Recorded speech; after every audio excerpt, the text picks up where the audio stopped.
विमानों के अद्भुत प्रकारों की अविस्मरणीय कहानी शुरू होती है, जिसमें हाथी विमानों और अन्य जानवरों के नाम पर आधारित विमानों का उल्लेख है।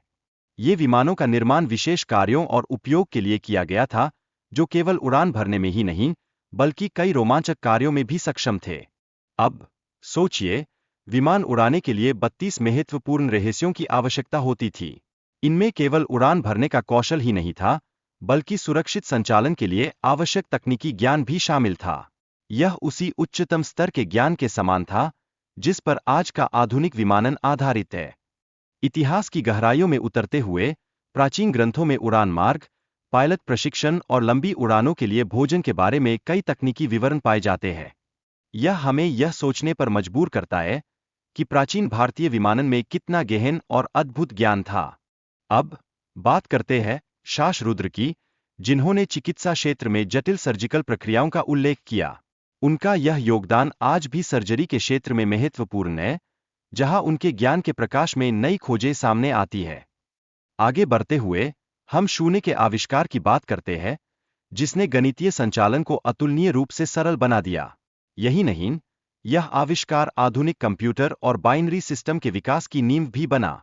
इंदस घाटी सभ्यता के अद्भुत निर्माण कार्यों का जिक्र करते हुए हम देखते हैं कि उन्होंने इवोरी से बने पैमानों का उपयोग उच्च सटीकता के साथ किया। ये पैमाने न केवल उनके वास्तुकला में, बल्कि प्राचीन निर्माण कार्यों में भी महत्वपूर्ण भूमिका निभाते थे। इंदस घाटी की सभ्यता ने 4000 साल पहले वजन और माप के मानकों को विकसित किया। यह तकनीक उस समय के व्यापार में अत्यंत महत्वपूर्ण थी, क्योंकि यह सटीकता और सामंजस्य का प्रतीक थी। योग का विकास 5000 साल पहले हुआ, और यह पहली बार वैदिक ग्रंथों में उल्लेखित हुआ।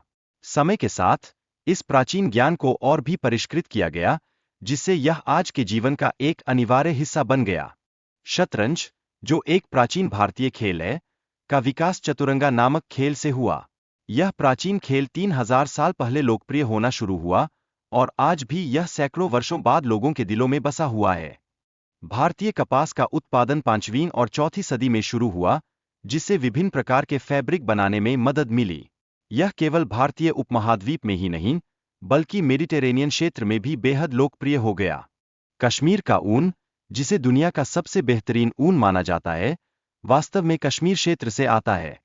यह ऊन भारतीय वस्त्र उद्योग का एक महत्वपूर्ण और बड़ा हिस्सा है, जो अपनी गुणवत्ता के लिए प्रसिद्ध है। अंत में, सिंधु घाटी सभ्यता ने 5000 साल पहले सीपियों को काटकर वस्त्रों के लिए बटन बनाने की शुरुआत की। यह प्राचीन भारतीय फैशन का एक महत्वपूर्ण हिस्सा था, जो हमारी सांस्कृतिक धरोहर में एक विशेष स्थान रखता है।